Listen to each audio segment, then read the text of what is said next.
Oi, gente, tudo bem? O objetivo era começar esse canal do YouTube diferente. O planejamento era outro. Já vinha falando há algum tempo que eu ia começar a gravar pra cá também, não só pro Instagram. Só que aí veio um tal de Covid-19 e mudou tudo. Então, na verdade, eu começo o canal ao contrário, que é para dar conteúdo de revisão para os meus alunos de Direito das Coisas. E nesse primeiro vídeo, eu vou falar um panorama geral para vocês de Direito das Coisas. Serão vídeos rápidos, revisão mesmo de prova, para que vocês possam acessar esse conteúdo que eu tô passando aqui para vocês de qualquer local e possam se sair bem dia da prova. O primeiro conteúdo que eu coloquei aqui para vocês é em relação ao próprio Direito das Coisas. Lembra que eu comentei com vocês que o Direito das Coisas é uma matéria híbrida. Ela versa tanto quanto sobre direito material, tanto quanto sobre direito processual. E aí, a gente tem alguns princípios que eu vou passar para vocês aqui, que fazem parte da matéria Direito das Coisas. São o princípio da legalidade, tudo que a gente tem nessa matéria está expresso. Então, nós temos aí dois princípios envolvidos nisso: princípio da legalidade e princípio da tipicidade. Outro ponto, princípio da taxatividade. Pela mesma razão do princípio da legalidade e da tipicidade. O rol é taxativo. Tudo que a gente tem está protegido em lei. Você vai encontrar no processo civil, você vai encontrar no Código Civil e você vai encontrar na legislação especial, que a gente vai tratar mais um pouquinho para frente. Princípio da publicidade. Os atos são públicos. Você só é dono de fato quando você tem publicidade. Entendam, lembram do exemplo do registro das certidões. Quando você vai comprar um imóvel, uma casa, você tem que fazer escritura pública. Quando você vai comprar um carro, que você faz aquele anúncio de venda para o Detran, aquilo é um ato público. A transferência, ato público. E até mesmo, gente, para os casos de uso capião, essa publicidade, ela também tem a ver com como a sociedade enxerga o bem para você. Eficácia erga omnes. O que significa isso? O direito das coisas, ele é oponível a todas as pessoas. Qualquer um pode comprar, qualquer um pode vender, qualquer um pode ter conhecimento acerca do conteúdo da certidão que a gente acabou de falar lá do princípio da publicidade. Inerência ou aderência é outro princípio. E aí a gente tem que lembrar de uma regrinha. Lembra que o acessório, ele segue o principal. E por fim, o direito de sequela. Direito de sequela, quando a gente revisou essa matéria, eu pedi para vocês anotarem, eu vou pedir para que vocês que estão vendo esse vídeo pela primeira vez, coloquem aí, direito de sequela tem a ver com o histórico do bem. É a sua característica anterior. Tanto é que quando você comprar uma casa, lá vai estar assim: João adquiriu uma casa de 250 metros e vendeu para Pedro. Pedro adquiriu a casa de 250 metros com construção tal e vendeu para Maria.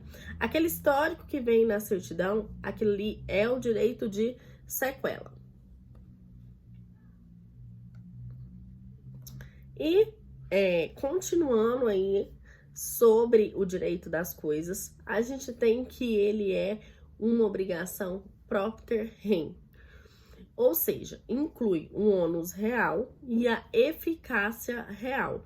Porque além de ser um ônus no sentido de direito obrigacional, ele também é uma eficácia dentro dos direitos reais.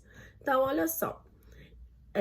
Aqui no texto que eu coloquei para vocês e que já está disponível lá na página e que já estava disponível para vocês na Xerox, vai falar que tem uma natureza singular híbrida, tanto real quanto obrigacional. Vamos lembrar aqui, por exemplo, dos contratos de financiamento com o banco. Olha só, eu sou dono, eu comprei uma casa financiada, mas vejamos que também eu tenho uma natureza obrigacional. Quando que eu vou me tornar o proprietário de fato?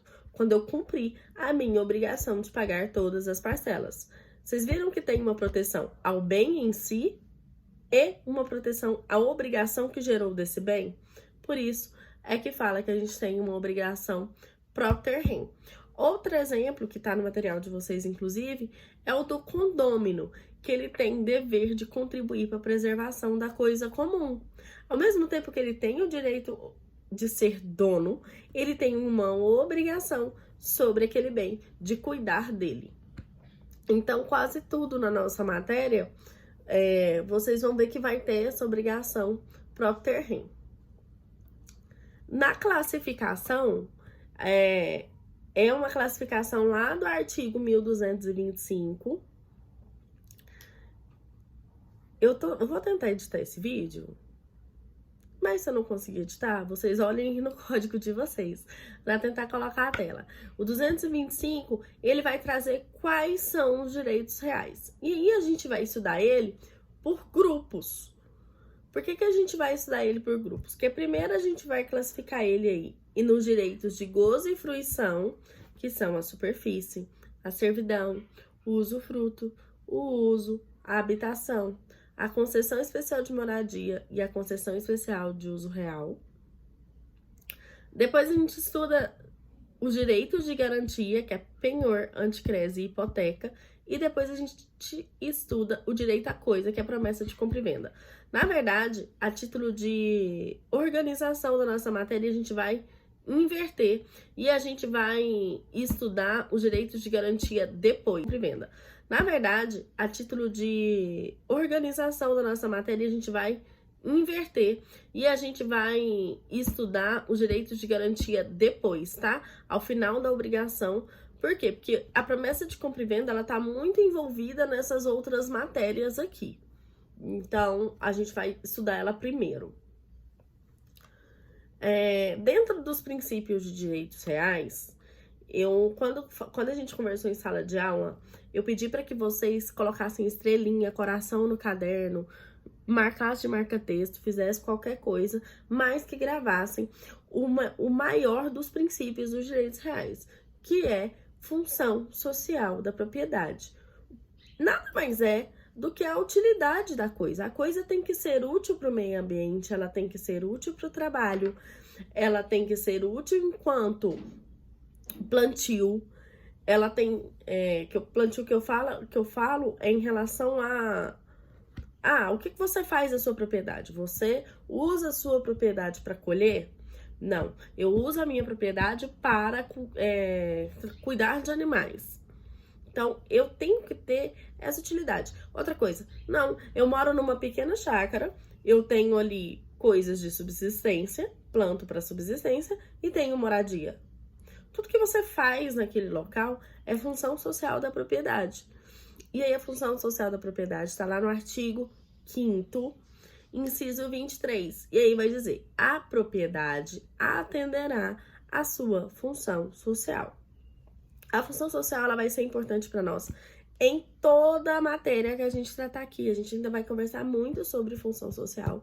Inclusive, se Deus quiser, vocês estão assistindo esse vídeo e já estão enjoados de escutar esse princípio, porque a gente falou muito dele em sala de aula. Seguindo o material de vocês vão até notar, inclusive, que ele fala que é um conceito jurídico aberto. Porque não tem como eu falar assim, função social é só isso. Não tem. É por isso que eu pedi para que vocês tragam a ideia de efetividade. Para que serve a minha casa, que eu tô aqui, que vocês estão vendo? Que não era para eu estar na minha casa, era para eu estar gravando no meu escritório. Mas enfim, para que serve a minha casa? Qual que é a função social do local que eu estou hoje? A função social de onde eu estou é moradia. Tudo bem que agora ela é até trabalho, mas a função social que ela cumpre primeiro é moradia. E essa é a principal característica do imóvel urbano em relação à função social. Depois que a gente passa pelas características aqui, a gente já conversou e eu até trouxe de novo no material de vocês seguindo aí sobre tipicidade, publicidade.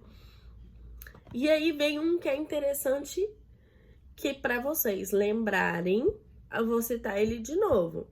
Vedação ou abuso do direito. Toda vez que vocês lembrarem de vedação, abuso do direito, vocês vão lembrar daquele casinho lá do condômino que foi expulso do seu apartamento. Entenda que ele era proprietário, que ele tinha o direito de ficar lá, mas que por mau comportamento ele foi expulso. Ele gerou uma quantidade de multas por mau comportamento, porque ele dava muitas festas, porque ele levava muitas mulheres, porque ele fazia xixi na área comum, ele fazia muito barulho e etc, que chegou a um ponto que para a coletividade daquele local era melhor que ele perdesse o direito de propriedade. E esse é um princípio muito importante, porque a perda do direito de propriedade, ela é o ápice. Você não pode, em regra, perder a propriedade. A propriedade, para nós, em regra, ela é eterna. Lembra? A gente vai estudar isso um pouquinho mais pra frente. Mas gravem esse princípio, que é a vedação do abuso de direito. Outro princípio bem importante na nossa matéria, mas que vocês estudam super, porque todas as matérias trazem, é o princípio da boa-fé objetiva, e tá lá no artigo 187 do Código Civil. Vamos lá. O artigo diz: também comete ato ilícito o titular de um direito que, ao exercê-lo, excede manifestadamente os limites impostos pelo seu fim econômico e social, pela boa-fé e pelos costumes. Aqui na nossa matéria, para ser bem objetivo em como explicar o princípio da boa-fé objetiva, é o seguinte: se eu compro essa caneta, fui lá e comprei essa caneta aqui, uma caneta de advogada, bem a minha cara, né, tudo rosa aqui. O que eu espero da papelaria que eu comprei? Eu espero que, além dela ter um visual bacana para cumprir com as minhas atividades, eu espero que ela funcione bem. Se eu compro esse celular que tá aqui gravando, o que eu espero dele? Que a pessoa ou a loja que me descreveu essas características, que ele tenha, eu acho que é 128 de memória, que ele tenha de fato 128 de memória, como ele disse, que ele funcione, que a câmera dele seja considerada uma das melhores câmeras para telefone. E é isso que se espera de algo que você compre. Se você compra uma casa de uma pessoa que te apresenta uma documentação, a princípio, o que você pressupõe? Ela é dona. Para você dizer que ela não é dona, você vai ter que ir numa investigação mais a fundo sobre isso. Mas o princípio da boa-fé, ele te protege e fala assim: olha, pelas características iniciais do bem, pela pessoa que me vendeu, eu pressuponho que ela tá agindo de boa-fé. E essa é a primeira parte da nossa matéria, que é uma noção geral de direito das coisas. Por que é importante? Porque com esses princípios, gente, vocês conseguem resolver quase toda a nossa matéria. E aí, agora a gente volta no próximo módulo, no próximo vídeo, só para falar sobre posse.